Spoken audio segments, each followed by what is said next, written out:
Look at the phrasing at the very end of Pietro's transmission. I mean, so specifically the part where he says, you said invaded, right? That single line completely dismantles the narrative that this was, some calculated tactical necessity. I mean, I'm looking at the timeline we have on record, and that hypothesis just directly contradicts established Foundation doctrine. We're looking at a unanimous vote. Right, but they panicked. They found something in the human psychospace, realized they couldn't contain it, and they fundamentally panicked. A unanimous vote by both the O5 Council and the Ethics Committee. You know the bureaucratic friction between those two bodies? I do, yes. Oh, so you do not get a unanimous consensus from the Ethics Committee in a state of panic. It simply doesn't happen. Well, wait. Destroying the subject to cure the disease is the ultimate failure of containment. Whatever Project Pneuma mapped in the human collective unconscious wasn't just a minor infection, though. It represented a fundamental, terminal contamination of human consciousness. That doesn't mean you just eradicate the host. That is not protocol. That is just capitulation. If the Ethics Committee agreed to it, they had empirical data justifying an absolute scorched earth protocol. But if we actually examine the timeline of how they enforce this apocalyptic mandate internally, the cracks in their ideological armor are glaringly obvious. I mean, look at the operational timeline from December 16 to December 25. The sheer speed of the institutional fracture makes sense if they had the data. Staggering speed, yeah. Yeah. Project Pneuma maps the human collective unconscious. They find this thing, right? And by December 19, you have a massive wave of resignations and suicides among senior staff. Right. I mean, even Dr. Charles Gears resigned. Which is exactly why the O5 Council had to act decisively. By wiping out humanity. Think about it. Dr. Charles Gears does not panic. His baseline psychological profile is famously devoid of standard emotional volatility. Sure. So for Gears to resign, the data retrieved by Pneuma must have bypassed emotional processing entirely. It struck a fundamental ontological logic. It broke them. I mean, it exposes the utter fragility of our entire ideology. The realization itself was inherently hazardous to baseline human cognition. That's a structural threat. But if the mere truth of the human condition causes mass suicide among our most hardened researchers, people who stare down K-class scenarios before breakfast, then the core doctrine of protecting humanity is inherently flawed. They were compromised. It couldn't withstand its own scrutiny. Mm-hmm. And to maintain operational functionality, the O5 Council had to break their own containment rules. I wouldn't say break. On December 22, they disseminated the Harden Your Hearts files. That was a weaponized cognitohazard, without question. They brainwashed their own staff just to force compliance. You're mischaracterizing standard anomalous inoculation procedures here. We use mimetic inoculations regularly to protect staff from cognitohazards. Just to force compliance to murder everyone, though. Based on the evidence in the 5000 archive, it's highly probable the files didn't brainwash them. The files cured them. Cured them. Yes, look at the cross-reference with Pietro Wilson's logs. He encountered a teenage girl wearing a ruby amulet in an abandoned jewelry store. Right, Dr. Bright, or whatever iteration of the amulet bearer that was. Exactly. She was senior staff. She explicitly states that the file didn't feel like a mimetic agent being forced on her. She said she felt released from something. Released. She was sitting in a ruined building joking about the apocalypse while mobile task force squads were executing civilians in the streets. You're calling that a cure? I hypothesize that the Harden Your Hearts file surgically removed the human capacity to feel the specific emotional or empathic pain caused by the psychospace entity. But if you take away a human's capacity to feel pain-like, physical, emotional, empathetic pain, are they even human anymore? It enabled the staff to carry out the extermination directive without undergoing total psychological collapse. It was an operational necessity. The Foundation didn't just kill humanity physically. They fundamentally erased the human condition in their own staff to win a war. You cannot carry out a localized reality restructuring or a species-wide neutralization if your operative force is compromised by the very entity they are trying to destroy. But look at what that necessity turned into. From a purely logistical standpoint, removing the psychological barriers was the only way to execute the mandate. Let's examine the inversion of containment then. They didn't just neutralize humanity. They weaponized our entire component infrastructure to systematically dismantle human civilization. They utilized the assets at their disposal. Think about the mechanics of the tactical release of SCP-096 via social media images. They didn't just let a monster loose. You know how 096's enragement state functions? It's binary. Right. You view the face, you become the target. By injecting that into social media algorithms, they turned the internet's virality into an exponential death engine. Every retweet, every shared image creates a new, unstoppable target lock. It shows how the Foundation's mastery of logistics was adapted. It is absolute efficiency. Inverted into an algorithmic extermination process. Once the human race was reclassified from a protected class to a target for extermination, standard containment protocols simply inverted. But it's absolute madness. The Foundation is logistics. We contain threats efficiently, and in this scenario, humanity was the threat. Releasing 096 through mass media utilizes existing civilian infrastructure. It maximizes casualties, yeah, but look at the environmental destruction. They detonated nuclear charges along SCP-169's back. To use its massive geological displacement, exactly. Yeah, to trigger global tsunamis, wiping out entire coastlines. And they dispersed SCP-610, the flesh that mates, in major population centers like New York and Delhi. Well, because of the high population density. Exactly. The contagion requires biomass to spread, and they gave it the largest concentrations of human biomass on the planet. These aren't precise tactical strikes. They're area denial operations and population neutralization tactics. You have to consider the scale of what they were attempting here. But intentionally triggering the Yellowstone supervolcano, specifically to obliterate SCP-5000, they destroyed our own backup and repopulation system. They were trying to eradicate roughly 8 billion anomalous instances, humanity, before the entity occupying the psychospace could mount a unified defense. They unleashed SCP-682. They effectively let an unkillable adaptive reptile roam free. Again, area denial. By intentionally salting the Earth, the Foundation wasn't just neutralizing a threat, they were ensuring permanent, irreversible annihilation. It proves a fundamental flaw in our design. I disagree. You're isolating these events from their operational context. Our infrastructure, designed for protection, essentially served as a pre-built doomsday machine. Hoarding apocalyptic anomalies is a massive long-term risk.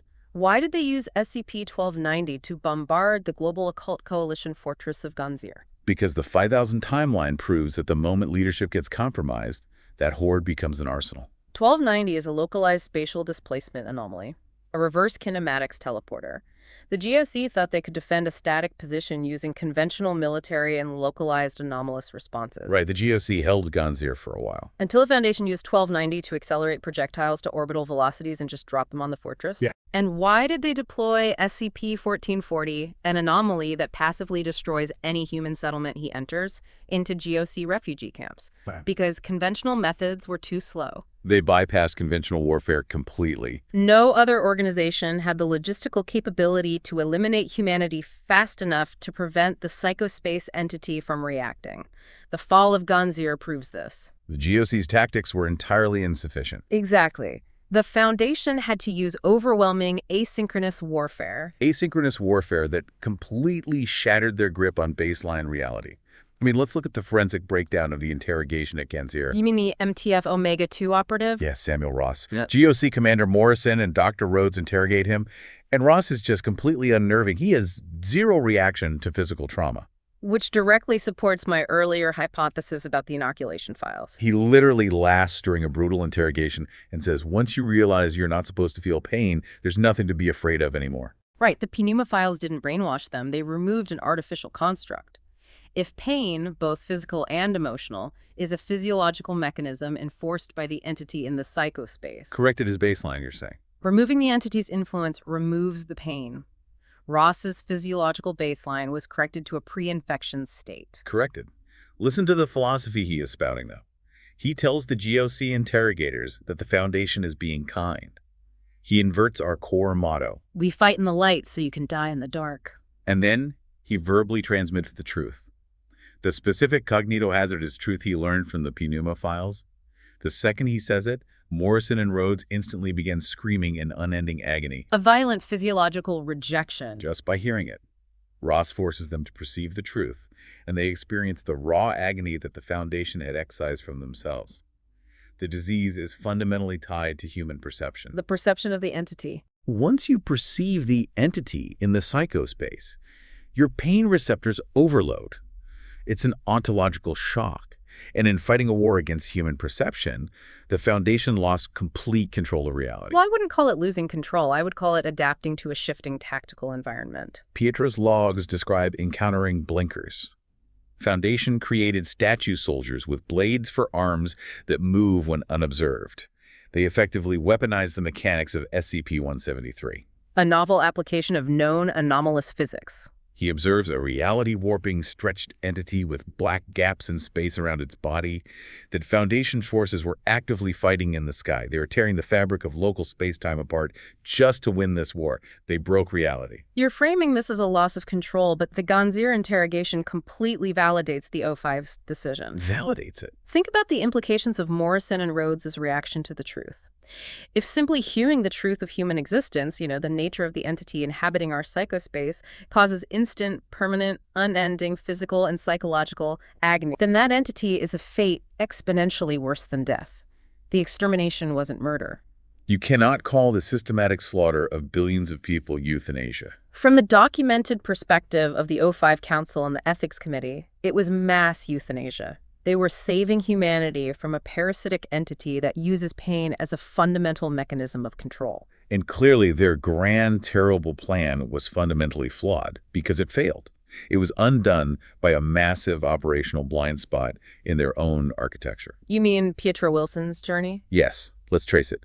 A low-level grid technician from exclusionary site 06 bypassed the entire apocalypse. Because he put on SCP-5000 the absolute exclusion harness. The harness functions as a localized perception filter. It essentially removes the wearer from the perceptive reality of any entity, biological or mechanical, looking for them. Exactly. If you think of reality as a complex system architecture, the Foundation has the root admin rights. But the 5000 suit effectively deletes your directory path and user ID from the system log.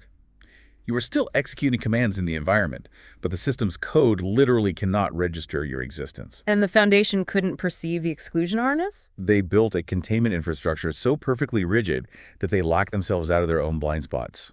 Well, I acknowledge the containment breach regarding the SCP-5000 suit. And Pietro carries a non-round briefcase, which, based on the cross-reference descriptions, we can highly infer is SCP-055, the self-keeping secret. Yes. He carries a memetic blind spot all the way to SCP-579 at Site 62C.